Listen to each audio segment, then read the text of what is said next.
Hello and welcome to my channel. My name is Lukhaup, and today I would like to introduce you to one of my favorite nanofish. Is definitely in the top 10 of my favorite nanofish, Microdevario kubotai. Microdevario kubotai is of course the Latin name, the scientific name that this fish has, but in the trade you can find it under many names such as green emerald Rasbora or just emerald Rasbora, sometimes green neon Rasbora, yellow neon Rasbora, kubotai's micro Rasbora, and sometimes even kubotai Rasbora. The species is known from the Ranong province on the northwestern slope of peninsular Thailand and the Ataran River in southern Myanmar. Habitat are slow-flowing creeks with substrates of sand, gravel, rocks, leaf litter, submerged driftwood, and sometimes aquatic vegetation. If you consider to buy them, the aquarium should be at least 60 centimeters to 30 centimeters. These guys swim a lot, they are constantly in move, and that's why they need a little bit of space, and a real nano aquarium is not suitable for these guys. I used scaper soil, that's a dark brown natural soil for this aquarium. In the foreground I have Lukhaup posilla, as you can see here. Background is heavily planted, nevertheless the fish have enough space to swim, and I have a strong filter on this aquarium because they come from a flowing creek, so that's why I thought they need a little bit of water movement, and they do well. And about the water conditions, I would recommend a temperature between 20 and 27 degrees Celsius. I don't have a heater in summer in the aquarium because then the temperature goes like a little bit higher during the day, a bit lower during the night. From the pH I have like 6.0 to 7.3, 7.5 sometimes. The hardness is from 18 to 180 ppm.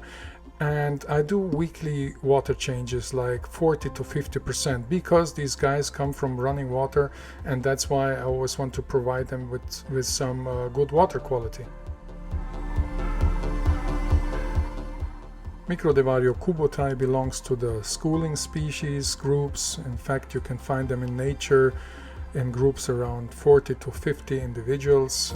Therefore, I also would recommend that you buy at least 10 to 15 for your aquarium, because also not only they will feel better, they will be less nervous, also they will look more natural. You will have males and females, and the males, of course, they will show their best colors. In nature, the emerald Rasbora reaches a size from 1.5 to 2.5 centimeters, and in general we can say that the males stay a bit smaller, maybe from 1.5 to 2 centimeters, and the females get bigger. I have heard stories that some of the keepers had them even with 3 centimeters, but that's in aquarium where in general the fish get a little bit bigger or they live a little bit longer. And of course the emerald Rasbora is a very peaceful fish.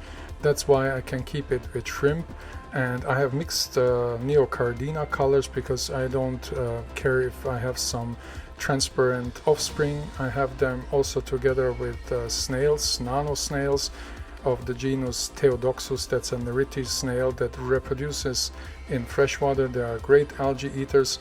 And also I have them together with some other fish like this Otosynklus, that is more ground-dwelling fish, so it's not a problem to combine those. You can combine them also with other small nanofish like Boraras, Trigonostigma, or other fish that are not growing too big.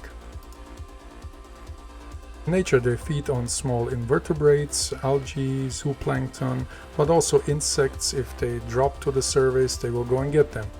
In the aquarium they will accept all kind of dried foods, but usually I feed them 1 to 2 times a week of frozen or live food such as bloodworms, Daphnia, Artemia, and it really does them well. They need it, so I would recommend that you also feed them at least 2 times a week live food or frozen food.